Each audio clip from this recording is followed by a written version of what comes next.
Rise and grind. There is no rest for the wicked, girl. There isn't, because we work hard, we play hard. In fact, all work, no play. We'll sleep when we're dead, right? Like that, that's how we've learned about it, right? And we might be very well burning that candle at both ends, but we're chasing that dream. We're going for it. We're living our best lives, right? Time is money in this rat race. Whatever. So that's why we're always hustling.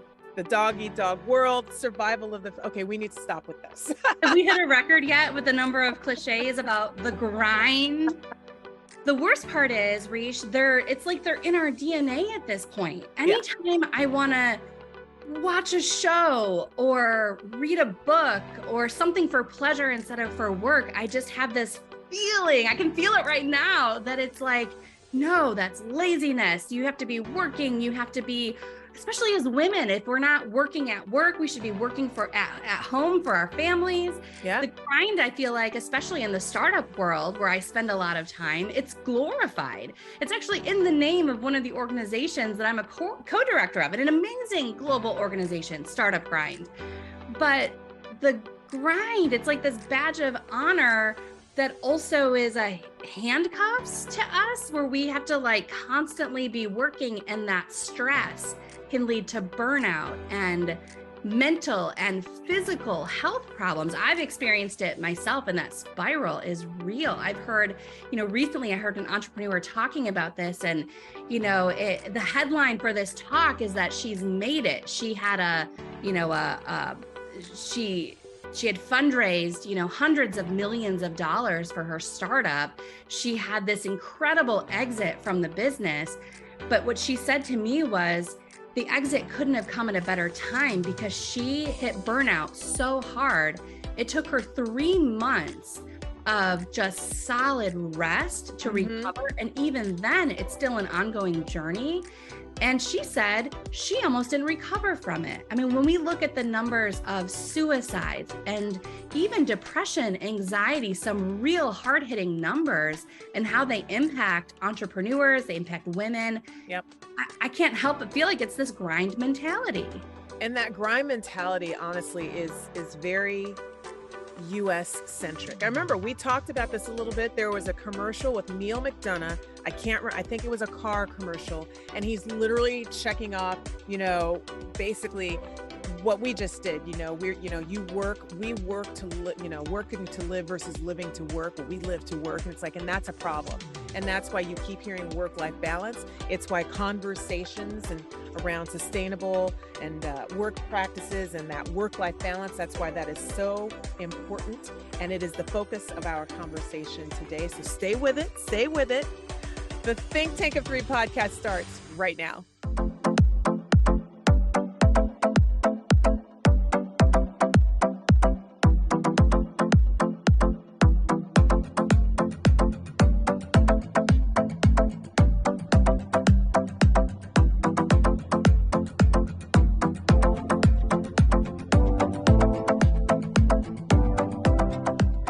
Welcome to the Think Tank of Three podcast. I'm your co-host, Rishia Candidate Capasuris, along with Julie Holton.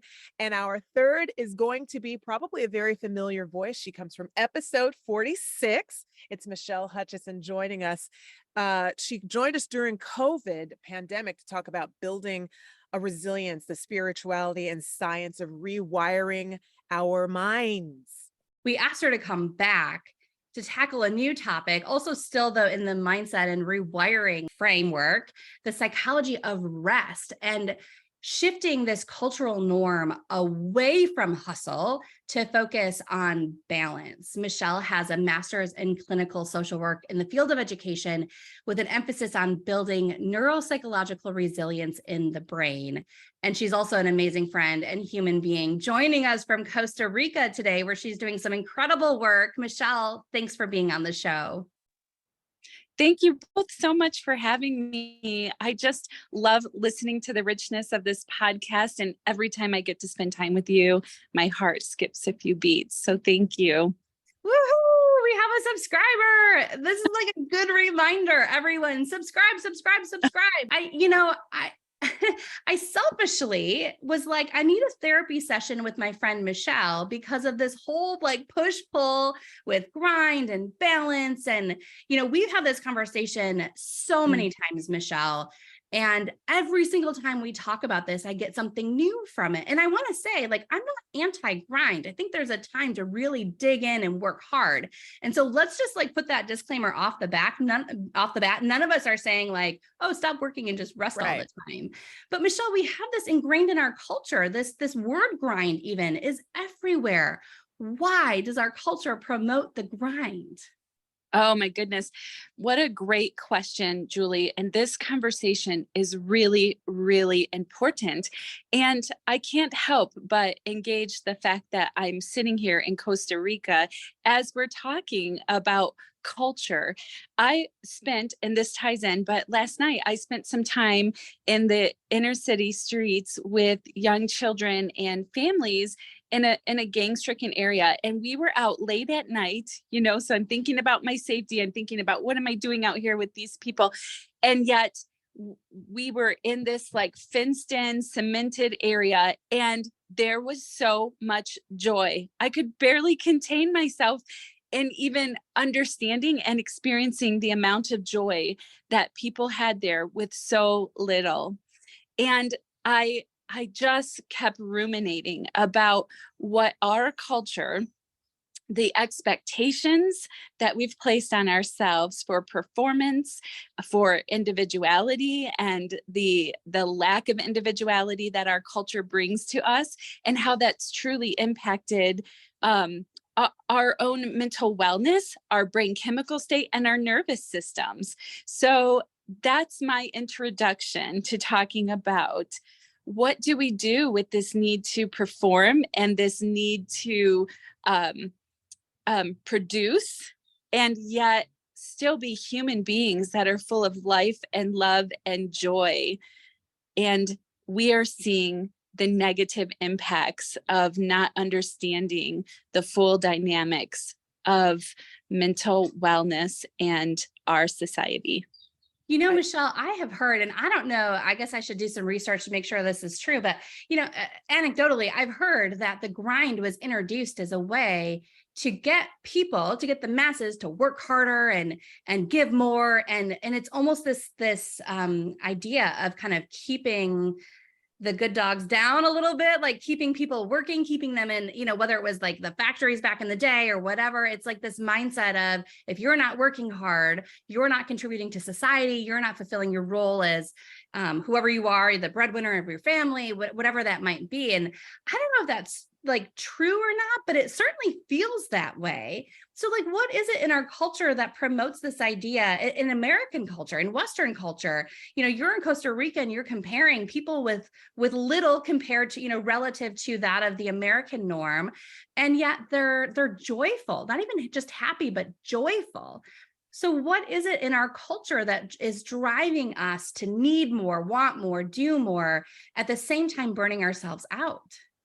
Oh, what a great question. It is this like cycle that we find ourselves in. Dr. Amen talks a lot about the concept of happiness, that it really can become this brain chemical state. So the more that we have, the more that we think we need. And then we get ourselves caught in this cycle of comparison.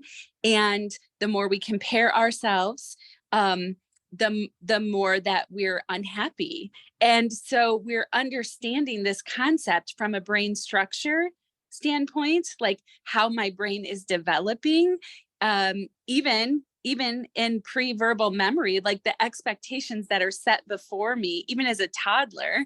And then this whole, like, what's happening to my brain chemicals. So as my brain chemicals are changing, because when I feel like I have to compare myself, then all of a sudden my levels of cortisol are increasing because I am thinking I'm not doing enough, I'm not performing enough. And then that impacts my ability to have joy, because joy comes in the structure of the thinking patterns, but it also comes as a brain chemical state. And so there's a theory called the polyvagal theory.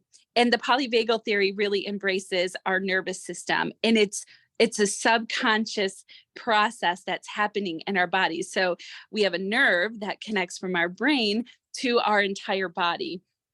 And that dictates, whether we know it or not, the state at which we're in rest or we're living in tension. So our life experiences, our thought processes are like this full cycle of impact. Our thought process impacts our nervous system impacts our thought life.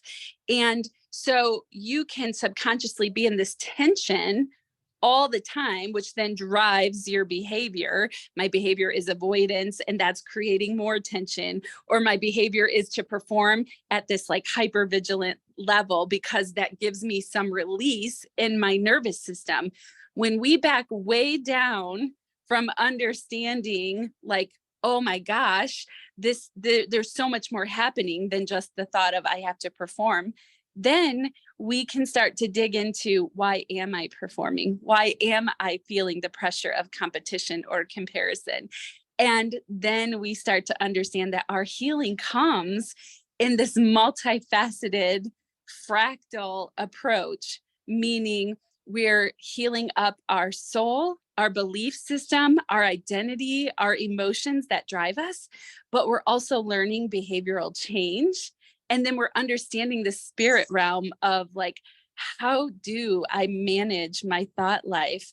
And what is it that's truly driving me? So when we take this full picture comparison, and then we understand that it's impacting our physical body, we just start to break that down in little micro pieces of behavior change and understanding. And then little by little, we start to position more in rest. And that's where the true fruit comes. That's where fruitfulness comes. That's where joy comes. That's where life comes. And the truth is, that's where more productivity comes. The thing is trying to tap into that, because it's so interesting, because I want to go back just a little bit before we dig into the need to bring in the rest, because it is an absolute need to bring in the rest. But this culture, our culture here in the States, is so focused on keeping up with the Joneses. There's a movie called Keeping Up with the Joneses with Demi Moore and David Duchovny. I don't know if either one of you saw that. And it was literally, they're this fake family. Duchovny and Demi Moore's family is a fake family. They are fake married with fake kids. And their whole point is to get the neighborhood and everybody around them to buy the products that they are selling. But the families around them don't realize that this is not a true family. They are not really married. They don't have the perfect kids. They don't throw the perfect parties with all the perfect appetizers and all the perfect furniture. That it is literally an advertising team, and their job is to get you to buy what they're selling, top to bottom, including Sounds the like kids. Instagram. Right? It was Right? it was stunning when I was watching it. I'm like, oh my gosh, this is what we do. And then like it got to a point where, and to your detriment.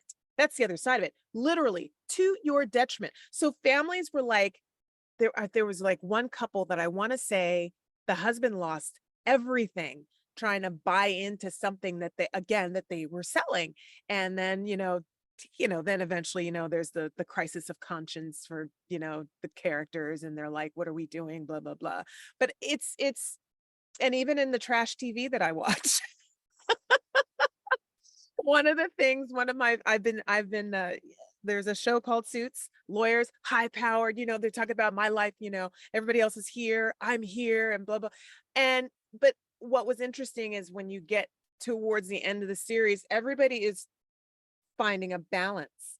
So while we don't necessarily try to sell the need for the balance, we kind of sort of do at the same time, because everybody at the end of the day needs the balance. You cannot constantly be living here without some sort of bad outcome.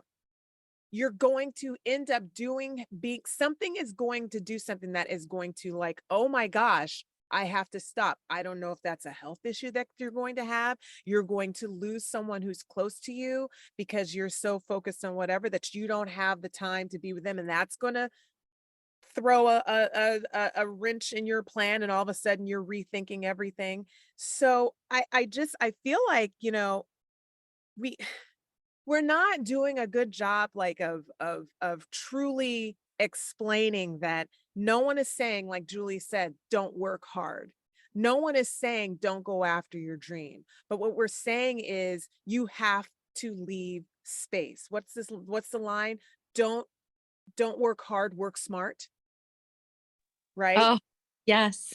To get the time and the space that you need. So why is it that we can't seem to embrace the need for rest? Why are we constantly saying, no, no, I got to go get the thing versus I'm dog tired. I need to stop. I need to take a break. Why can't we take the break? There's so much here that I want to talk about. I think in simple, and there's no simple way to answer that question, but as you're asking it, I'm thinking about the word identity because we've lost our identity. Our identity becomes, what it is that we're producing. And I'm with you. We wouldn't be sitting here talking on a podcast if we weren't hardworking women, right? Who know how to achieve and accomplish. And yet part of my journey and the journey I'm passionate about is helping people recognize it's an ebb and flow. It's this concept of being so in touch with who you are in your identity and your nervous system and what it is that you want out of life, that you're so grounded in knowing what it is that you bring to the table that then you don't have to overproduce and overthink and overtry, but you rest, you trust your intuition. For me, I trust the voice of God that leads me. And then I know when to step and act and when to rest and say, no, no, thank you. I don't have to participate in that. But our identity is a whole podcast in itself that we have to dig into. Something I've been really researching a lot lately is the whole idea of masculine and feminine energy and what comes with that. And the more that I'm comfortable with my feminine energy, the more that my nervous system becomes at rest. And the more that I'm finding passion in my heart and to do what I love to do and to be so settled in it that I don't compare myself. I don't even have to compare myself to other women, to other achievements. And so this is a part of my identity. And then when I dig into the settling of being connected to my femininity, then I start to recognize, oh my gosh, for me, it means that I'm a lover of people. So why am I in Costa Rica filling my soul? Because I love people and I can go and I can hug on them. The people that don't smell the best next to me, that may be acting odd or that have absolutely nothing. And my heart is so full of joy. That's just one example of what comes when we start to understand our identity. Understand that as a child, when my mind wasn't so full of all of these aforementioned concepts, that I used to dream of going to other countries and loving and connecting with people. Now here I find myself because I've learned to say no when I need to say no, and I've learned to say yes when I know that God has aligned something rich right before me. And I'm being asked, the invitations are coming to me. I don't have to go seek it out. And also, I wanted to go back and mention physical body and our physical health. Well, our polyvagal nervous system impacts the vibrational makeup of our bodies. And when we're stressed and then our bodies begin to vibrate at unhealthy levels, I mean, this is molecular science, right? Then we start to see disease. So if we understand how our body and our systems work together and we start to reverse engineer maybe the hurts and the traumas we've experienced, understanding it from multiple perspectives, you just begin to walk out the healing. And guess what? You get to walk out healing in a restful position. So that doesn't mean we all heal tomorrow. It means we start to know and understand, because knowledge is power. And then every day we make a choice to work toward the goal of what's my identity? How do I heal my thought process? And what is it before me that I get to practice and position and rest So then you have the ebb and flow of, yes, I'm stepping into this. No, I have to sit in the tension of saying no. But you know what? Every time I do that, I stretch my comfort zone. And then all of a sudden, I know when to rest and when to move, when to take the steps with what God is speaking to my heart or what I'm sensing for my life, and when not to. And then it just becomes a beautiful flow where our brain chemicals become balanced and we are full of brain chemicals that say yes to happiness, yes to joy, yes to hope. And that cortisol only gets those small spikes, which actually is healthy for us, those small spikes in our brain when we have some really hard work to do and we do it, we feel the satisfaction, and then we position right back in rest and joy for our accomplishments. I Jewel, want she's rewiring our mind just sitting there saying it. The woman just the most elegant and eloquent way of saying, do you, be you, period. And she did it with like, I'm hanging on every word because every word is like just dripping with passion too for speaking on this. And like, this is what rest looks like, everyone. Look at Michelle. And don't get me wrong, like I say that, Michelle, but I know like you're in Costa Rica doing some hard work. The scenery is beautiful around you, but this is actually not a restful vacation for you. This is work. But I know you, and I know that you incorporate that rest in. And I want to like really highlight one of the things you said and ask you about it, because you know, as a business owner myself, as someone who coaches startups, you know, that grind mentality, I mean, there's no question there is a lot of hard work, and you have to do the hard work if you want the results. And we are a very results driven society. It's not about celebrating the wins along the way, which I'm getting better at, by the way, thanks in part to Michelle.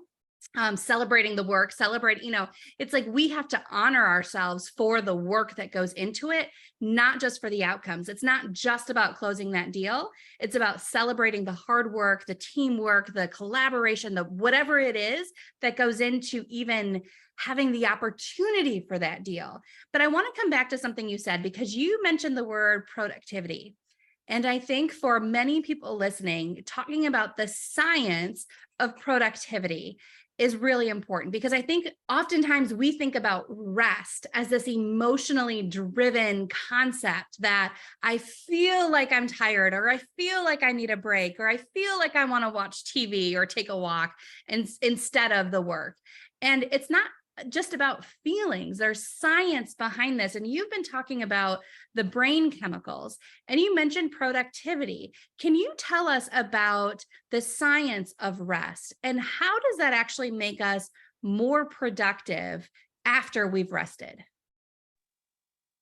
Yeah, Julie, you make very valid points here, because resting can be both mental and it's about resting in our nervous system too. So we are talking about this fullness of the picture of rest. The productivity comes because when we learn to rest our brains, tying that back to the concept of, you know, rest is in our mind, our thought process, and our nervous system, we're actually been teaching and training our brain to develop new pathways of functioning and thinking. So what happens is when we're able to control our thought life, for example, through meditation or through prayer, we spend time slowing down, reining in our thinking and our brain, we actually end up developing more white matter in the brain. We develop more strength in our prefrontal lobes, our executive functioning, and our focus. I mean, there are studies about what meditative prayer does to the brain. It increases focus and attention. So let's just take this one microcosm of an answer to your question.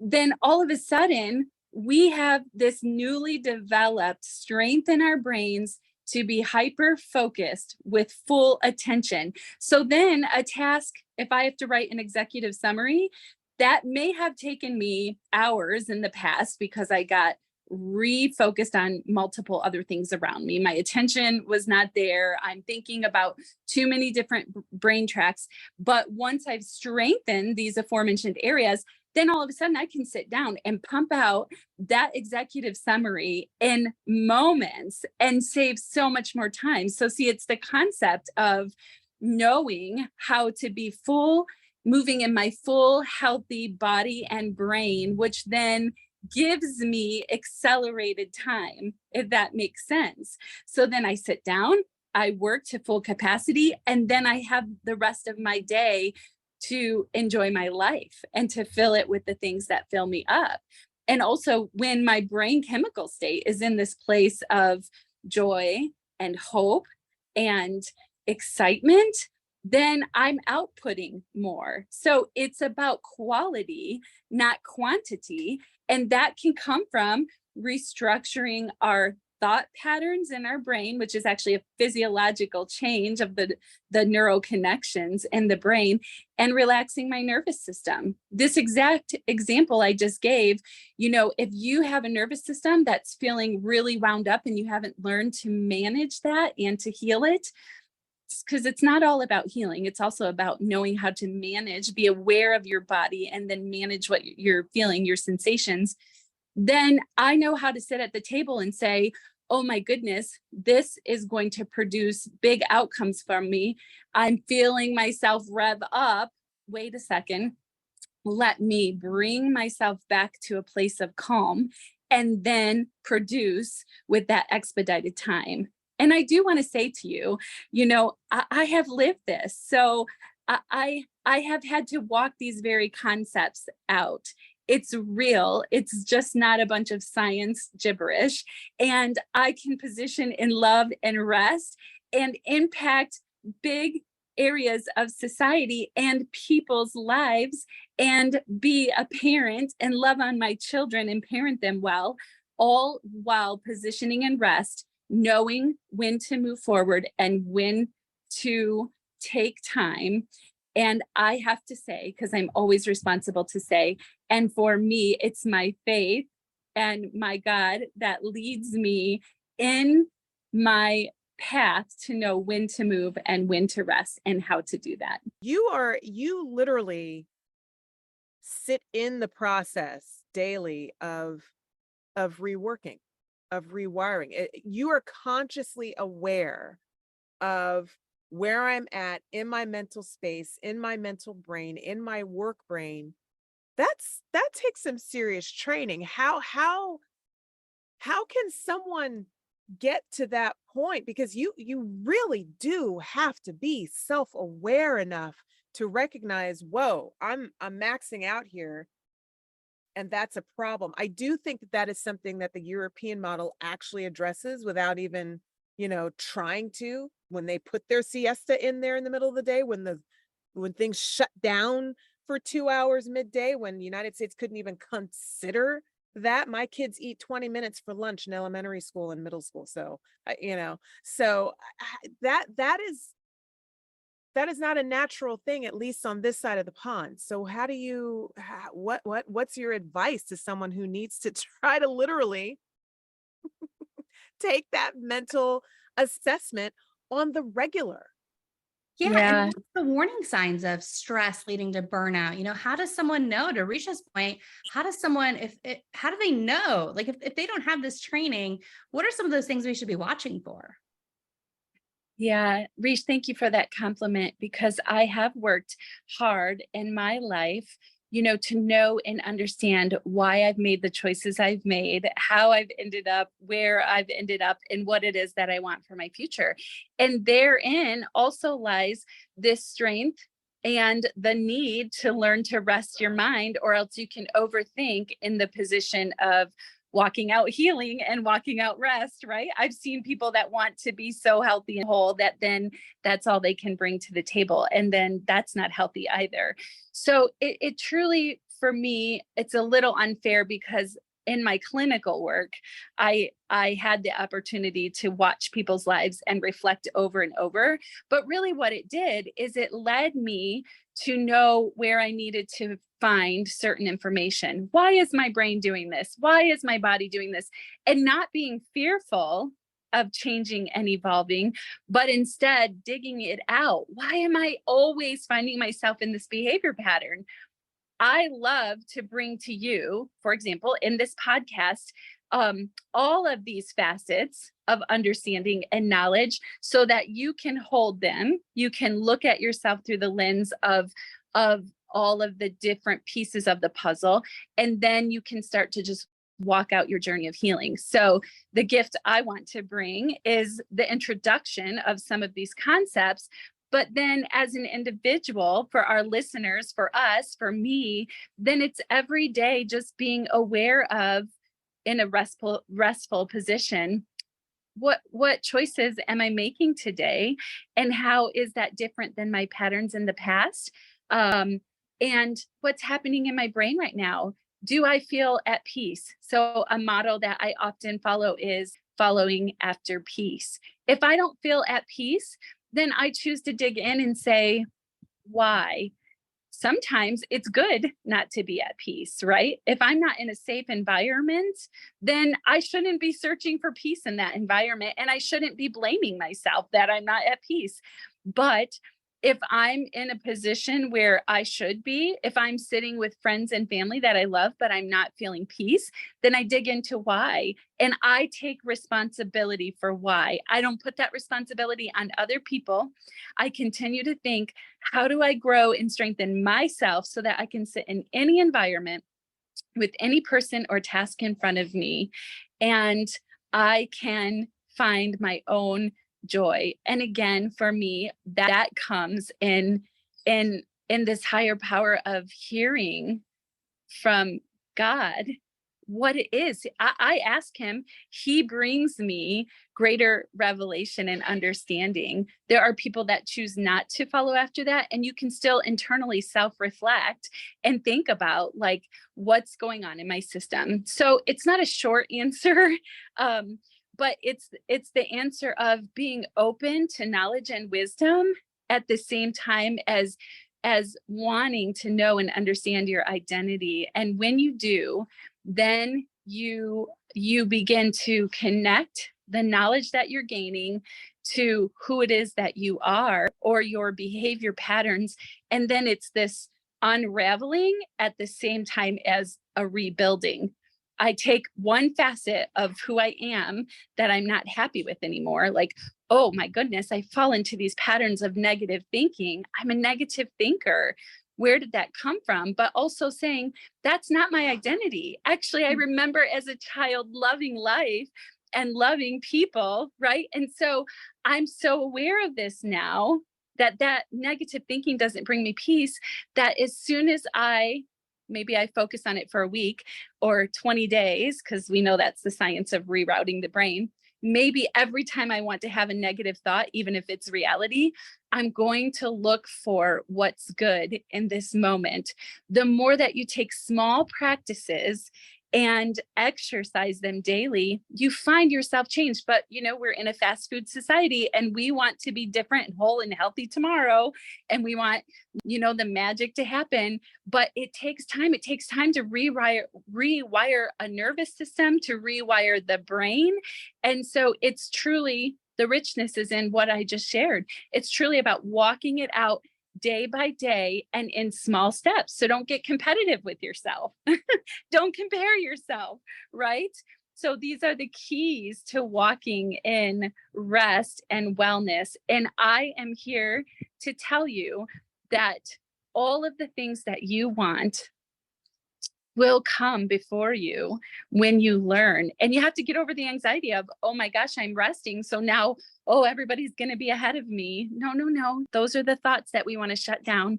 We want to trust what's ahead of us and then allow it to unfold. But the key is we focus on ourselves and building ourselves. And we do that through knowledge, through self-reflection, through prayer, through meditation, and then through change. So it's not actually experiences that I just want to say this one last point. We know that it's not actually the experience itself that changes us when we have a negative or a positive experience. It's about the reflection along with the experience, and then being able to pull out what it is that we learned from that reflection, and then tying that little bit of learning to some area of knowledge in the brain. So let me just give an example. I just had a negative experience with someone because my words were negative. It didn't feel good. So then I reflect on my life pattern of being a negative thinker. And then I say, oh my goodness, why has this happened? Oh, maybe my family patterns are this way, or maybe I've gone through a really hard season. So I'm thinking, reflecting on what just happened. And then I add that information to the promise I made myself that I was going to begin to think with more joy and positivity.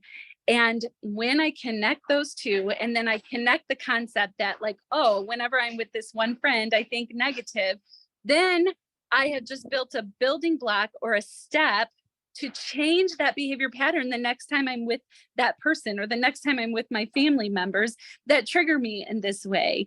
And every time I do that, it changes the structure of my brain. And all of a sudden, my default structure now is to think positive. And then when I think positive, my brain releases dopamine. And then I feel happy in a situation where I used to feel so bothered and upset and triggered.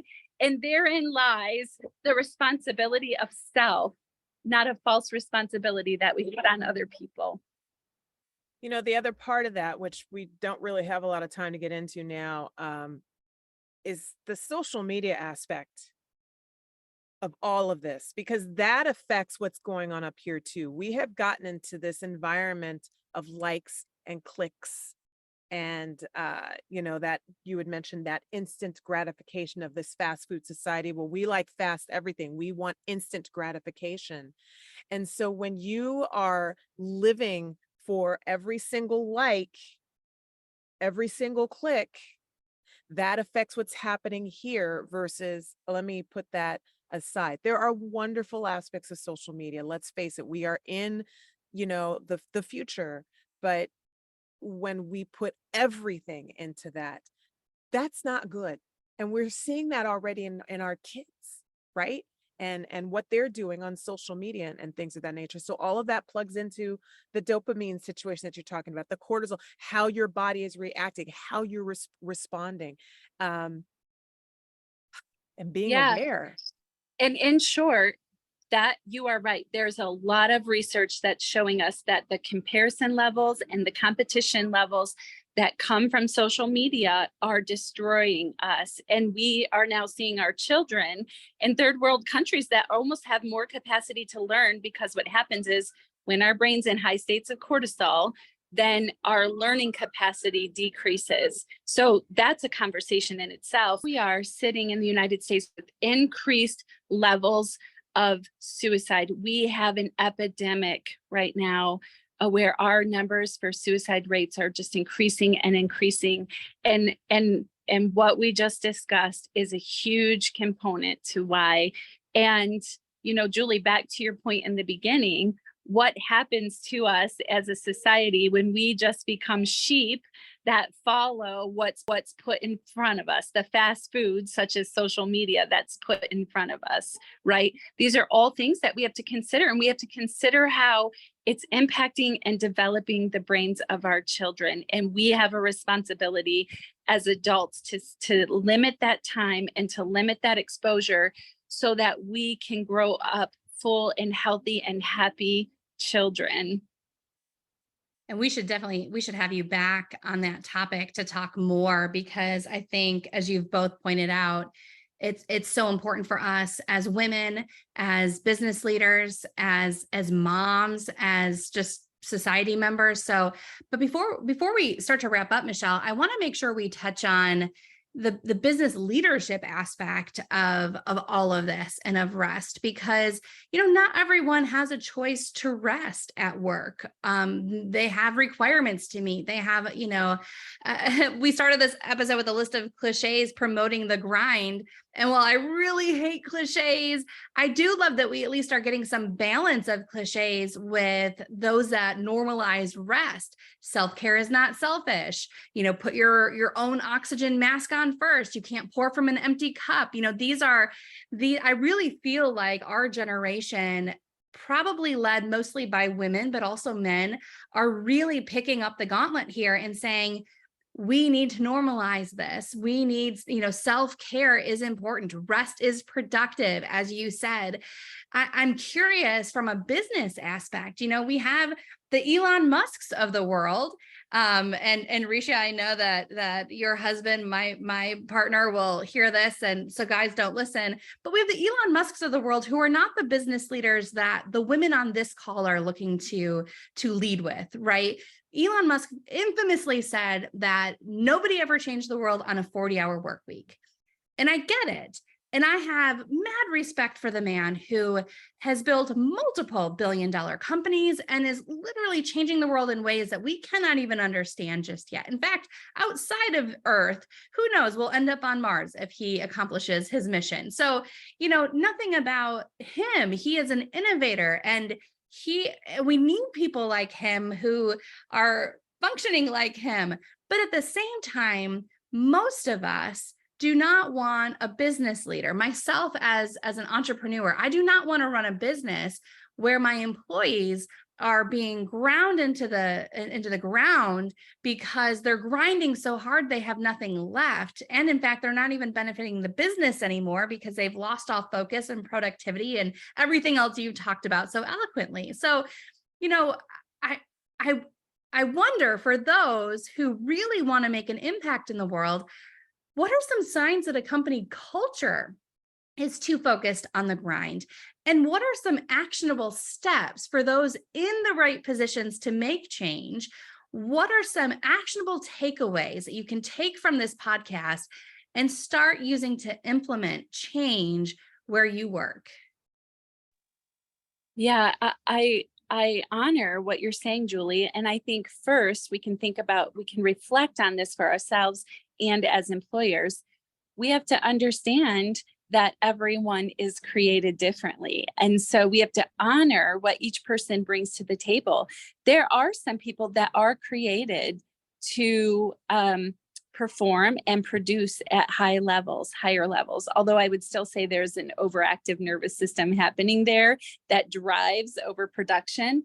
But the question is, you have to ask yourself, what is it that I want? Do I value revenue over human lives? Do I trust that as an employer, if I honor people and I honor the need for work-life balance and I honor their creativity, so moving outside of just the structures of traditional business, but maybe looking at liberating those structures, then how does that impact my employees? And again, it moves you. See, I use the word fractals.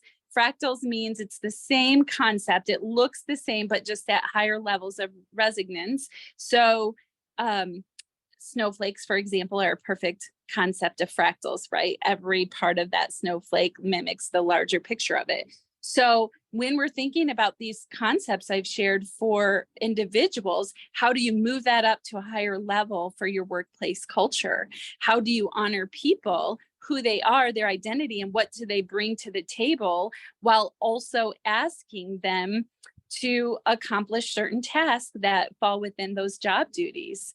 How do you produce an environment that brings forgiveness? Because forgiveness is huge. If you create an honoring environment of forgiveness, then you have staff that are free to move in creativity. This is brain science, by the way. They're freed up from restrictions of not fully producing who it is that they were created to produce. And then all of a sudden you get higher levels of output. So it's really about understanding the psychology, not just the output of production. So when we honor people, then we get greater production. And in the United States, we've gotten this very backward. And so Julie, I love the question. It's a passion of mine to begin to say, hey, let's pull people together that know how to rest and know how to produce. And let's build a ball of momentum that says, in our culture, how do we change our workplaces? Because what we know is that we spend the majority of our life at our workplaces. Our workplaces are dictating our nervous systems in many aspects. And so here we are with a lot of unhealthy people, increased mental health issues, and we have a responsibility to begin to dig into the workplaces. And so, Julie, this is a question that again, could be a podcast of its own, but it's truly about looking for quality over quantity. And when we do, then we trust that the output comes. And we can talk about why, because what that does to the brain, what that does to the nervous system, what that does to people's joy and their experiences. So just because we're talking about rest doesn't mean that we're not producing, but we have to rest so that we can heal. And then once we heal, we know our identity, and then our output multiplies. Michelle, we could go on and on and on, and it would be amazing. But we do have to wrap this up. You have given, once again, such phenomenal perspective on just the mental aspect, the spiritual aspect, whether you are one that believes in a higher power or not. But the bottom line is, you have to really have a connection with your internal self. No matter what that looks like, you really have to have a positive relationship with yourself, and specifically your mental acuity, to be able to really tap into the best amount of production you can give, you can gain, you can be. So, gosh, thank you so much. But obviously we have our rapid fires. We can't wrap up without getting a couple of very quick to the point answers from you. So let's get right to it. What is one piece of advice you would give to an aspiring woman leader? I love this question. I would say, in short, humility and femininity is absolutely beautiful. And so digging in to learn it and experience it. And when you position in rest, humility and femininity just comes, it flows. Michelle, can you share a book, a quote, a resource, a podcast, something that has been significant and made an impact on your journey? Oh my goodness, Julie, how do I just pick one? But do you know what comes to my heart, again, because I'm staying true to my identity, is I love the richness of scripture. And I think about the scripture, 1 Corinthians 13, and it's this: love is patient and kind. Love does not envy or boast. It's not arrogant or rude. It does not insist on its own way. It's not irritable or resentful, and it does not rejoice at wrongdoing, but rejoices in the truth. And that, if we learn to position in each of these statements, then we walk out the healing journey with grace. It's one of my favorites. It's one of my absolute favorites. If you could go back in time and give your younger self one piece of advice, what would that be? I think to really truly understand that if I dig into knowing my own identity and focusing on my own self-development, everything that I was created to be will unfold. And so I can rest in the truth of knowing that my life's purpose will unfold because I know who I am.